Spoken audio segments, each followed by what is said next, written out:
Welcome to Phillies Fan Central, where passion meets the diamond and every fan's voice counts.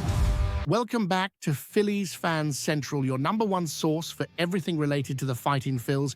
I am your host, and I am buzzing to get into today's breakdown because the hot stove is officially lit.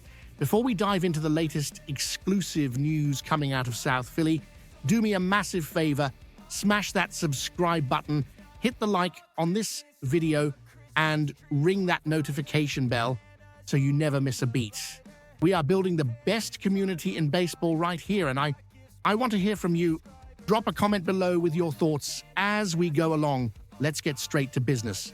The Philadelphia Phillies have officially made a move that, on the surface, might look like a minor depth piece, but when you peel back the layers, it screams savvy front office management.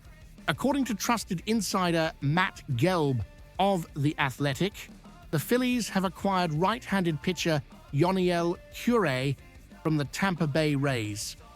In return, we are sending minor league reliever Tommy McCollum down to Florida. Now, I know what some of you might be thinking. You look at the roster and you say, we have Zach Wheeler, we have Aaron Nola, our rotation is set, and the bullpen looks solid, so you are not wrong. The Phillies entered this offseason without a glaring, desperate need for pitching. However, Dave Dombrowski and Sam Fuld understand one fundamental rule of baseball. You never, ever ignore an opportunity to acquire elite arm talent, especially when the price is this low. Let's talk about who Yoniel Curet is. This is a 23-year-old right-hander who was recently designated for assignment by the Rays. Now, whenever the Tampa Bay Rays, a team famous for developing pitching, decides to move on from a guy, you have to ask why. The report on Curet is straightforward. He has an absolutely electric fastball, stuff that jumps off the page, but he has battled significant command issues. Does that sound familiar? It should. This is the exact same scouting report we heard when the Phillies acquired Jose Alvarado from the Rays. It is the same narrative that surrounded Christopher Sanchez when we picked him up from Tampa Bay. Both of those guys were cast-offs, deemed unfixable or expendable by the Rays. And look at them now. Sanchez is an all-star caliber starter, and Alvarado is a bullpen anchor. Curet was ranked as the 22nd best prospect in the Rays system before this trade. That is not a throwaway player. That is legitimate talent.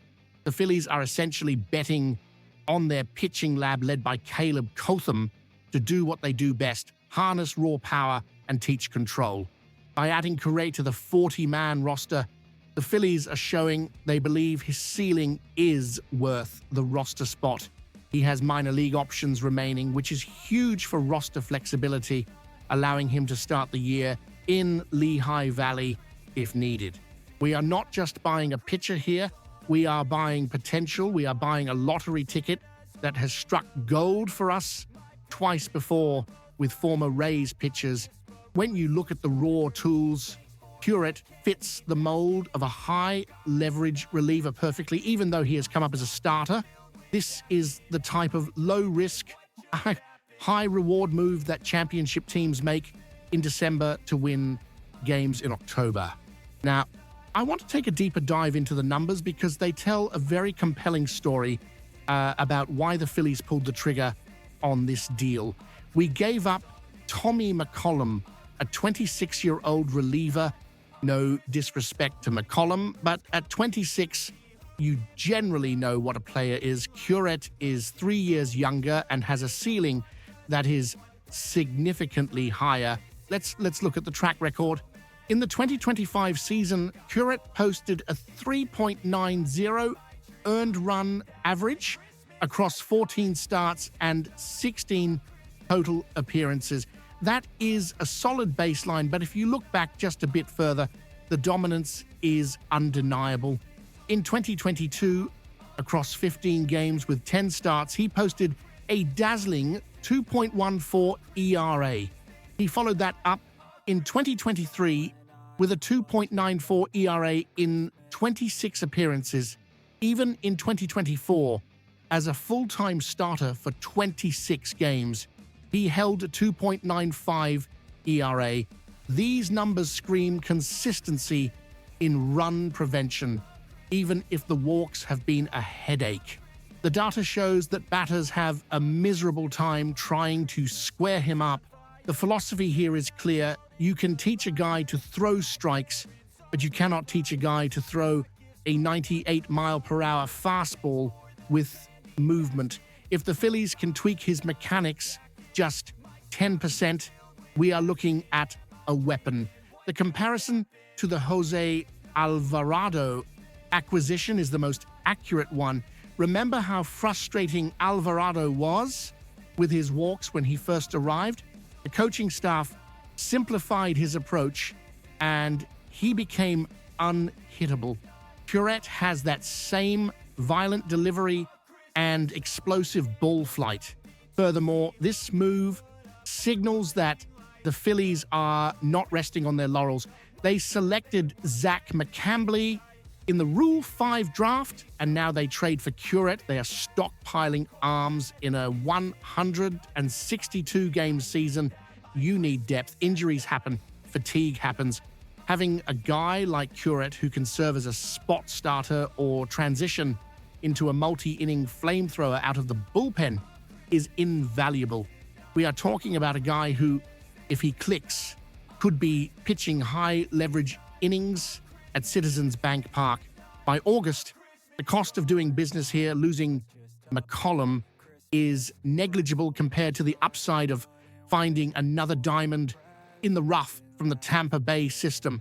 This is a savvy, calculated gamble by the front office, and frankly, I love it. It shows we are looking at every single angle to improve this ball club. So, here is the bottom line, Phillies fans. We just fleeced the Rays for a third time, potentially. We got a 23-year-old with an electric arm for a minor league depth piece. Is Yoniel Curet going to win the Cy Young next year? Probably not, but could he be the next Jose Alvarado or Christopher Sanchez? The history says yes, and the talent is undeniable. The front office is trusting the coaching staff to fix the control issues, and given their track record lately, I think they have earned our trust. But now, I want to turn this over to you. I need to hear your voice in the comments section. Right now, do you like this move? Do you trust Caleb Cotham and the pitching staff to fix Curet's control issues like they did with the others? Or do you think we should be focusing on more established veterans? Let me know what you're thinking. If you enjoyed this breakdown, please make sure you are subscribed to Phillies Fan Central. Hit that like button, turn on those notifications, and tell a friend. We are going to be covering every rumor, every signing, and every trade all winter long, because the road to another Red October starts right now. This is a channel for the fans, by the fans. We don't just report the news, we live it. Thank you so much for tuning in. Stay safe, keep the faith, and as always, ring the bell and go Phils.